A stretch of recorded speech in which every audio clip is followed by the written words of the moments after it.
Paivapo paya paya patakasiya Zuro Makenga ayambuka rwizi rwengwena Sokoswe achienda kunotsvaga chikafu. Akaenda ndokusvikonogara nasekuru vake Bveni Horomba.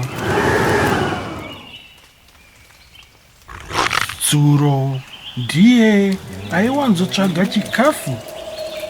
Aienda kuchikafuku nguva dzakawanda usiku.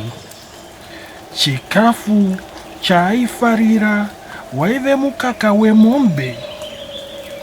Aienda kunokama mombe idzi vanhu vasingamunzwe. Aiti akafamba oteerera kuti vanhu havana kumuka here. Aitizve akati kamei oteerera kuti vanhu havana kumuka here.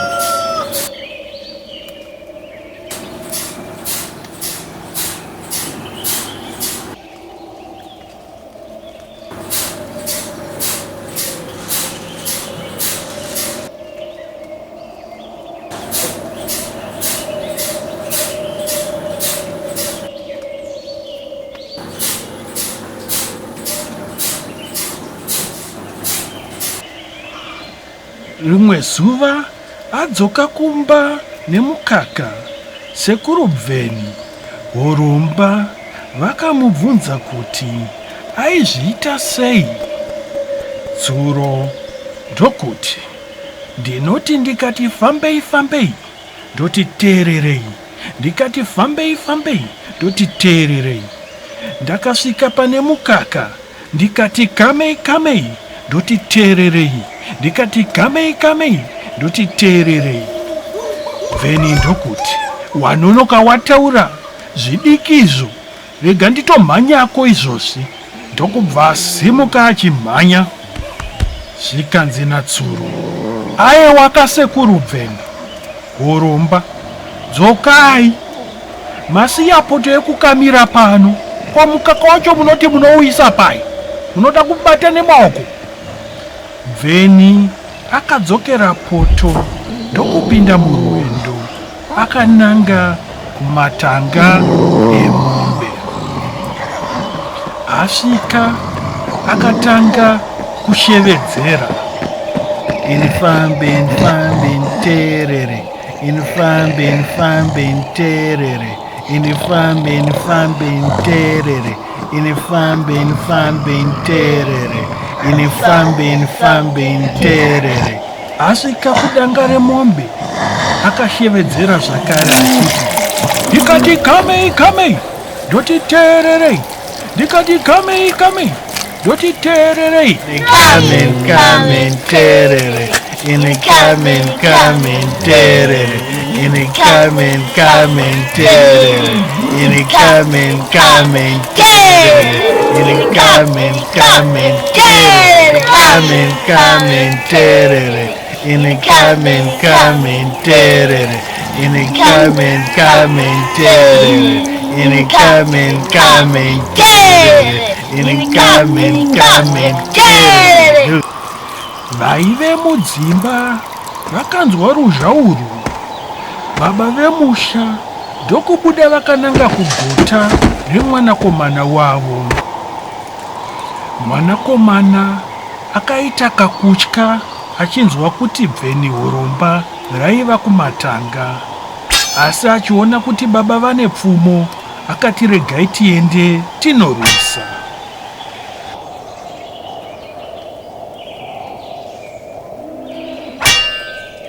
Vakataurirana marwisiro avaizoita Bveni iri, vakatanga kunanga kumatanga.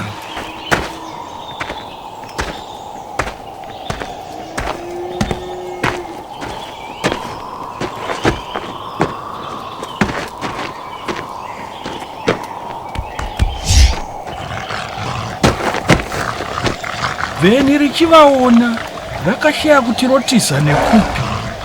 Mukaka wese wakarasikira pasi. Rakamboda kutyisidzira, asi baba vemusha havana kuvhunduka. Chakambovhunduka chikomana chavo, asi kana icho chaikandooma tombo. Vheni rakabva raziva kuti paro papera.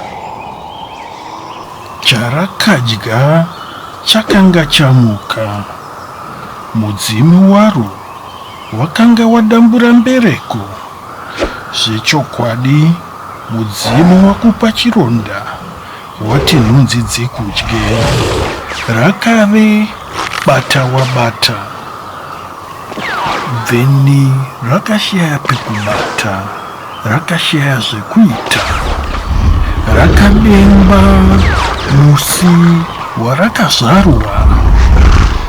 Rakaona kuti rakanga rotosiya nyemba. Ranga roenda pamupfiganebwe. Zvinhu zvanga zvisisina kumira mushe. Veduwe, kukurukura hunge waputswa.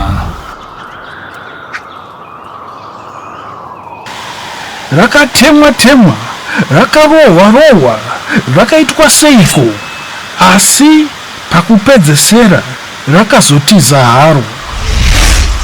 Ndipo pakaperera zarungano.